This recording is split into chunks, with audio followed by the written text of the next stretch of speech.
اعوذ باللہ من الشیطان الرجیم بسم اللہ الرحمن الرحیم۔ آج ہم جس موضوع پر بات کرنے والے ہیں وہ ہے سورۃ المنافقون، اور اس گہرے تجزیے کو میر علی شاہ نے بڑی محبت سے مرتب کیا ہے living the wisdom of the Quran کے لیے۔ جی، اور یہ صورت بہت اہم ہے۔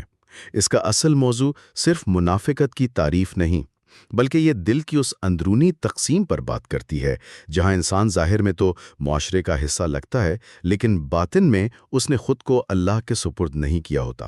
تو مطلب یہ صورت دوسروں کے بارے میں نہیں ہے؟ نہیں، بالکل نہیں۔ یہ ہمارے اپنے دلوں کے بارے میں ہے، اپنے اندر جھانکنے کے لیے ہے۔ بالکل، اور اس کی شروعات ہی وہ اتنی چونکا دینے والی ہے نا، جب منافقین کہتے ہیں ہم گواہی دیتے ہیں کہ آپ اللہ کے رسول ہیں، تو اللہ تعالیٰ پہلے تو ان کی بات کی تصدیق کرتا ہے، جی، کہتا ہے کہ آپ واقعی اس کے رسول ہیں، لیکن پھر فوراً ہی اللہ گواہی دیتا ہے کہ منافقین جھوٹے ہیں۔ یہ تضاد کیا ظاہر کرتا ہے؟ مطلب ایک طرف وہ سچ بول رہے ہیں، دوسری طرف اللہ انہیں جھوٹا کہہ رہا ہے۔ ایک بہت ہی گہرا نکتہ ہے۔ دیکھیں، جو کلاسیکی مفسرین ہیں جیسے الطبری اور ابن کثیر، وہ ہمیں بتاتے ہیں کہ قرآنی سچائی صرف لفظوں کی درستگی کا نام نہیں ہے، اچھا، یہ دل کی تصدیق کا نام ہے۔ تو ان کا جھوٹ ان کے الفاظ میں نہیں تھا، بلکہ ان کے دل اور زبان کے درمیان جو ایک گہرا تضاد تھا، اس میں تھا۔ وہ کہہ تو سچ رہے تھے پر مانتے نہیں تھے۔ واو! یعنی جھوٹ الفاظ میں نہیں بلکہ نیت میں تھا۔ کیا بات ہے! اور قرآن ان کے ظاہر کو بیان کرنے کے لیے بھی ایک بڑی عجیب مثال استعمال کرتا ہے، سہارا دی ہوئی لکڑیوں والی۔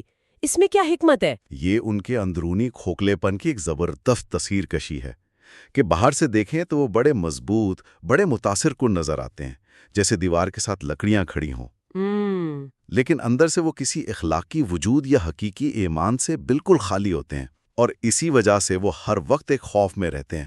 قرآن کہتا ہے نا کہ وہ ہر چیخ کو اپنے خلاف سمجھتے ہیں۔ ہر چیخ کو اپنے خلاف؟ جی، یہ ان کے اپنے ضمیر کی اندرونی بے چینی ہے، ایک عدم استحکام ہے جو انہیں ہر وقت ڈراتا رہتا ہے۔ یہ کھوکھلے پن کی تصویر تو بہت طاقتور ہے۔ یہ سوچنے پر مجبور کرتی ہے کہ آخر اندر ایسا کیا ہوتا ہے کہ انسان باہر سے مضبوط دکھ کر بھی اندر سے خالی رہ جاتا ہے۔ صوفیاء نے اس کیفیت کو کیسے دیکھا ہے؟ بالکل، صوفیہ کے نزدیک تو یہ صورت خود احتسابی کا ایک آئینہ ہے۔ امام غزالی اسے نفاق القلب کہتے ہیں۔ دل کا نفاق؟ جی، دل کا نفاق، یعنی یہ وہ حالت ہے جہاں دل جانتا ہے کہ سچ کیا ہے، مگر اس کے سامنے سر جھکانے کو تیار نہیں ہوتا۔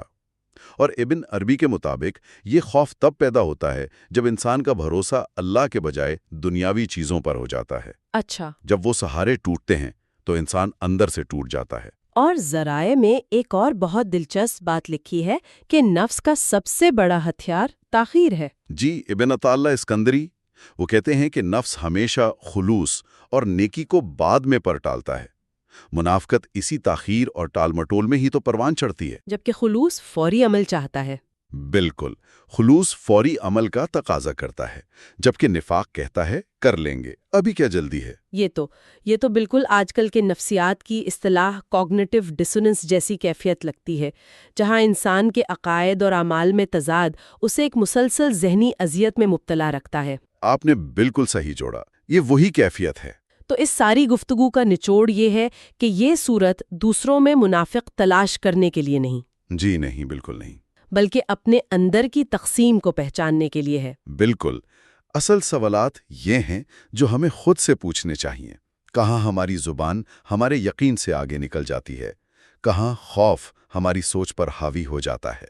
اور کون سی نیکیاں ہیں جنہیں ہم نے پھر کبھی کے لیے ٹال رکھا ہے؟ ہم اس گفتگو کا اختتام میر علی شاہ کی اس خوبصورت دعا پر کرتے ہیں: اے بکھری ہوئی چیزوں کو جمع کرنے والے، ہمارے الفاظ سے پہلے ہمارے دلوں کو جمع کر دے۔ ہمیں تجھ سے اس حال میں نہ ملانا کہ ہم زبان کے تو فصیح ہوں لیکن دل سے ٹوٹے ہوئے ہوں۔ ہمارے توکل کو کامل، ہمارے ذکر کو حاضر اور ہماری واپسی کو بغیر تاخیر کے بنا دے۔ آمین۔